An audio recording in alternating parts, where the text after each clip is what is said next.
This is CBS LA Mornings. Good morning. Today is Friday, January 2nd. I'm Kalina Estrinos. And I'm Rachel Kim, and for Chris Holmstrom this morning, here are the stories we're tracking as you're heading out the door. We are getting a break from the rain today, but another storm is heading our way this weekend. We're monitoring conditions in your neighborhood. And that means community is still reeling from last week's storms didn't get much of a break. We're live in the burn zones where there's a muddy mess. And the holidays are over, so the rush home is just beginning. What can you expect today if you're heading to the airport?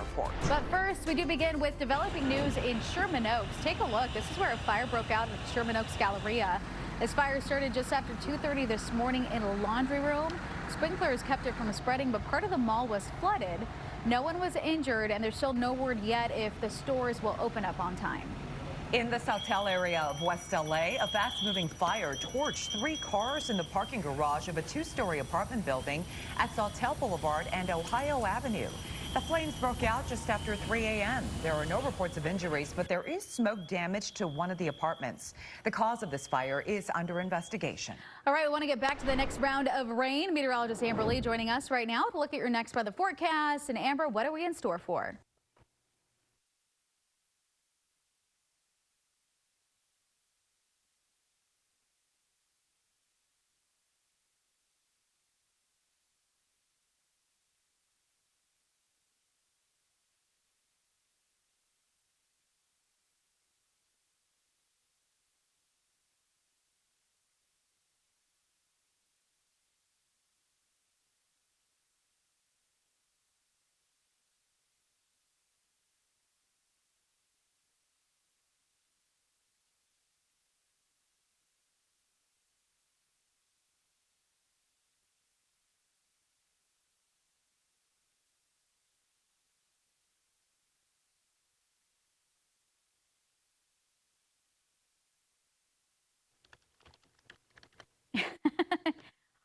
You know what? It is Friday, so it is a little lighter. We also have people that are still off for the holiday, which is great. It's a good mix out there if you have to do anything. But I want to start off with this.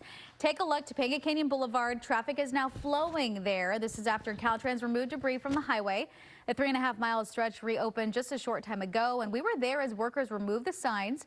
Topanga Canyon from PCH to Grandview Drive. It was shut down before the storm moved in on New Year's Eve. And it could close again with another round of rain moving in. And of course, I'll keep you updated in case that happens this morning. Let's take a look at your current traffic conditions right now as you head out the door. We do have a look at our next traffic map, and you can see it's nice and green. We've got a lot of green out there. So like Amber was hinting at, and I've been telling you too, it's nice and light on your Friday and also the continuation of the holiday for a lot of people. Here's a 15 Cajon Pass. No problems to report there. Inland Empire looking good, and Orange County also moving nicely.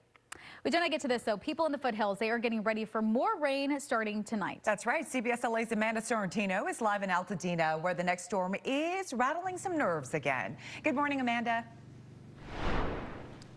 Good morning, Rachel and Kalina. Yes, it seems very calm now. The storm taking a break, which is very good for a lot of people in this neighborhood. But this is what happened over the last week with how much rain we got. You can see how much mud is just piled up here. We're on East Loma Alta. I've been out here several times in the last couple of weeks and just watching and waiting pretty much for this to happen. And this is exactly what we expect it to do.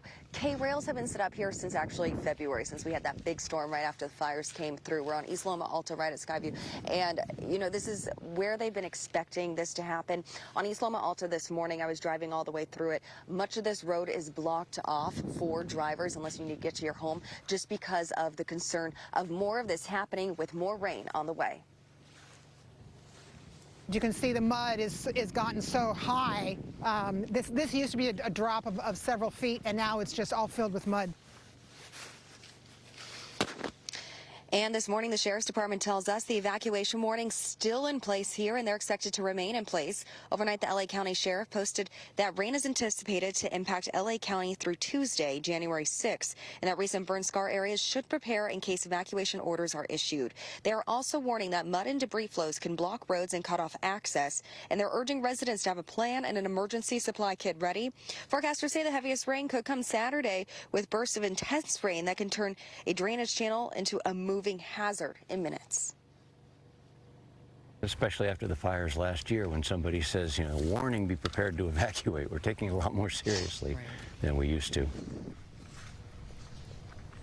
Now, all this happened just in the last week. I was actually out here on Christmas Eve with my photographer, Victor, that I'm again with this morning, and we watched that mud starting to pile up. And all of this happened with that recent rain on New Year's and right before that. So thankfully, no one hurt in this situation. It's going to take a little bit to clean up, but you can see how nasty the roads are. This is really what we're seeing through this area. And you can't tell now, but there are still homes and people that still live right here along Loma Alta, even though it's still in that rebuild process. So there are people living here, and that's why it's so important that if you need to be ready to evacuate just in case, even if we just get that little bit of rain, because a lot can happen in that kind of situation. Back to you guys. Absolutely right. Amanda, thank you so much.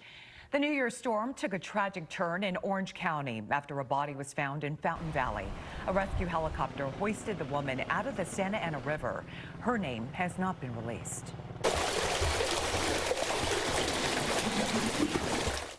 And this is a muddy mess in Sherman Oaks. A wall of mud and debris flowed from a hillside construction site right into the backyard of a home below. 2 people in that house had to evacuate. Cleanup crews spent yesterday digging out that backyard. Mountain communities like Wrightwood are still feeling the impacts of the recent severe weather. This neighborhood has been busy cleaning up the mess from last week's powerful storm, which caused flash flooding. And sporadic rainfall continues to add on to the already saturated ground. One homeowner says he's been doing whatever he can to try and keep the water out.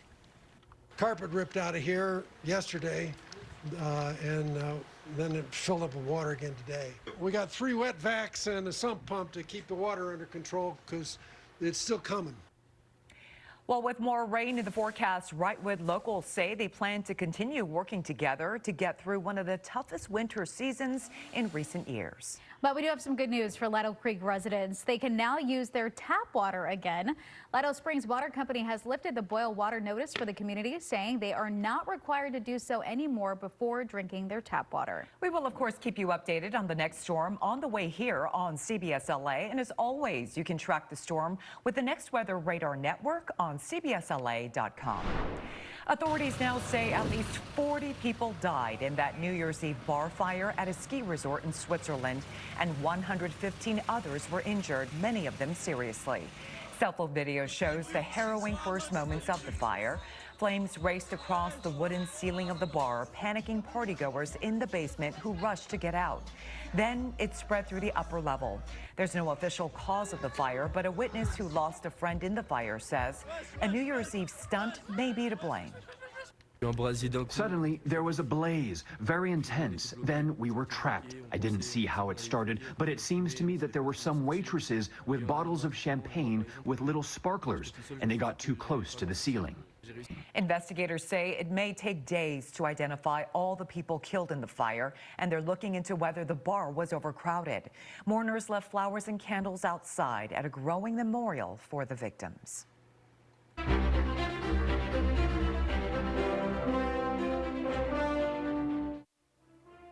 Overnight, President Trump warned Iran the U.S. would intervene if the government shoots and kills protesters. The country has been dealing with nationwide protests all this week. That's the sound of shots being fired at a demonstration in western Iran. The protests follow Iran's currency falling to its lowest level ever.